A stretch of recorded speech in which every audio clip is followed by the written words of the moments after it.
Now, the next big event that we read about is Noah and the ark. People multiplied greatly on the earth. Now, what I'm going to read next is directly from the Bible. I'm not going to try to interpret it because it's wild. And I have guesses on what this might mean, but I don't even want to put it out there because I could be wrong.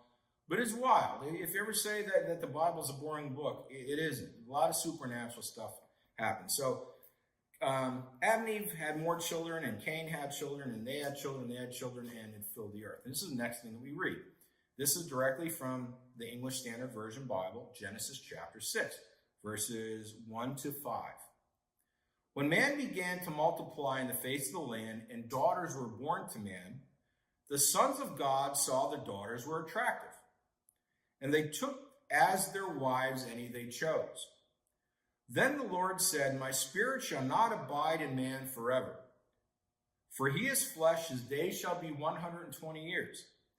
The Nephilim were on the earth in those days, and also afterward, when the sons of God came into the daughters of man, and they bore children with them.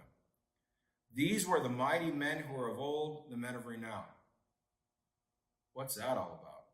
So the world filled up with people, and some beings called the sons of God came down and mated with the daughters of humans and created these, whatever they were, children called the Nephilim. Read it yourself. That's Genesis chapter 6, verses 1 to 4. I'm not even going to try to interpret that. So what do we hear next? This is the very next thing that we hear in the Bible. This is Genesis chapter 6, verses 5 to 8. The Lord saw that the wickedness of man was great in the earth, and that every intention of the thoughts of his heart was only evil continually. Wow. So man at that point, every intention of the thoughts of his heart was only evil continually. Man became completely evil. And the Lord regretted that he made man on earth, and it grieved him to his heart. So the Lord said, I will blot out man who I have created from the face of the land, man and animals and creeping things and birds of the heavens, for I am sorry that I made them. But Noah found favor in the eyes of the Lord. So what do we have here? Is this connected? I don't know. First, right before that, we read that the sons of God mated with the daughters of man and had the Nephilim. And then the very next thing we read was man became so evil that all they had was evil thoughts continuously. That's all they had. Evil, evil, evil. To the point where God said, I got to start over. This is horrible, completely corrupted. But he found one guy that he thought was good. His name was Noah. Now remember, God made us because he wanted us to be his children. He wants us to continue. Despite our own evil efforts and keep messing it up, God wants us to continue and do well. So he found this one guy named Noah. And what does the Bible say about Noah? It says, Noah was a righteous man, blameless in his generation. Noah walked with God. So Noah was righteous and blameless, and he walked with God. That's from Genesis chapter 6, verses 9 to 10. So God decided he would save Noah from the flood and repopulate the earth from his offspring. And you can find that in Genesis chapter 6, verses 1 to 8. God came to Noah and revealed to him that due to the violence that man filled the earth with, he would destroy all the flesh in the world with the flood.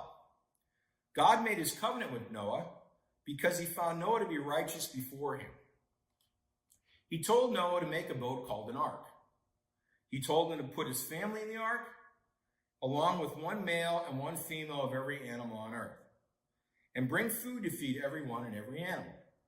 It took Noah a very long time to build this ark, but one day it was finally finished.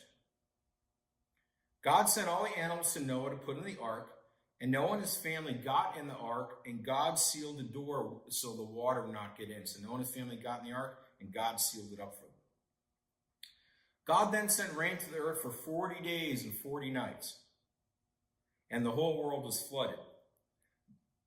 God also caused water to spring up from inside the earth.